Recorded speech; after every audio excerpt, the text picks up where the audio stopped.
Beberapa waktu terakhir, ketegangan geopolitik di Timur Tengah kembali menjadi perhatian dunia.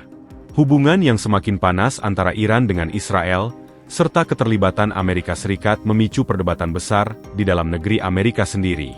Ketegangan antara Iran dan Israel sebenarnya sudah berlangsung selama puluhan tahun.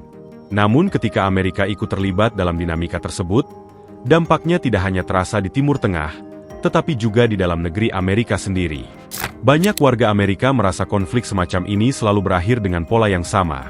Ketegangan meningkat, anggaran militer bertambah, dan masyarakat biasa yang harus menanggung konsekuensi ekonomi melalui pajak. Hey folks, well, here we go again.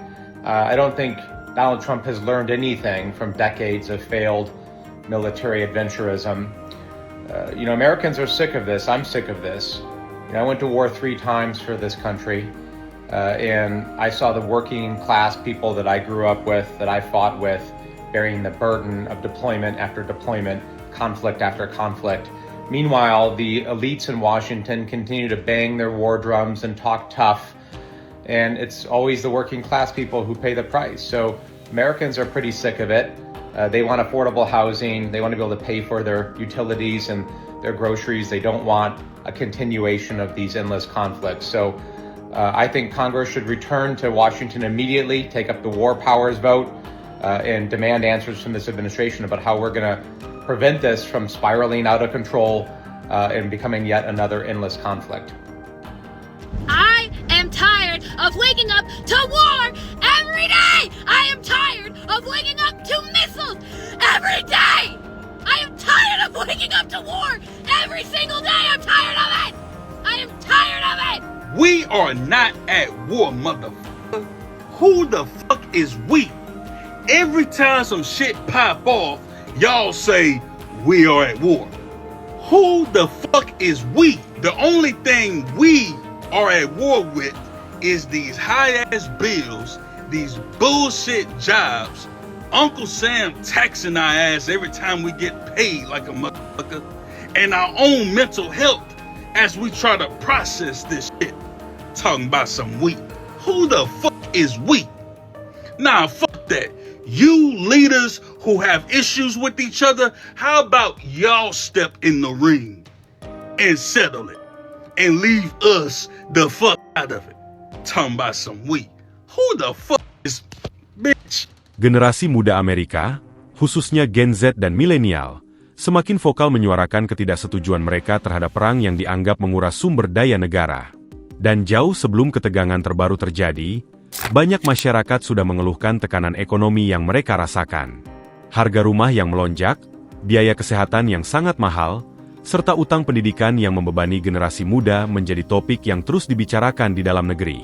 Di beberapa kota besar seperti Los Angeles atau New York City, biaya hidup bahkan menjadi salah satu yang tertinggi di dunia. Akibatnya, banyak warga Amerika merasa bahwa prioritas pemerintah seringkali tidak sejalan dengan kebutuhan rakyat. Ketika anggaran militer meningkat sementara masalah domestik tetap besar, rasa frustrasi pun semakin meningkat. Selain ekonomi, faktor sosial juga sering menjadi bahan diskusi di kalangan warga Amerika. Isu polarisasi politik, kekerasan senjata, hingga ketegangan sosial menjadi topik yang terus muncul dalam percakapan publik. Makanya, kalau kita melihat lebih dalam, ada banyak orang Amerika yang sudah muak dengan negaranya dan memutuskan untuk meninggalkan Amerika. Banyak dari mereka frustrasi dengan Amerika yang sudah benar-benar kacau, baik dari segi ekonomi, hingga kehidupan sosial yang benar-benar amburadul.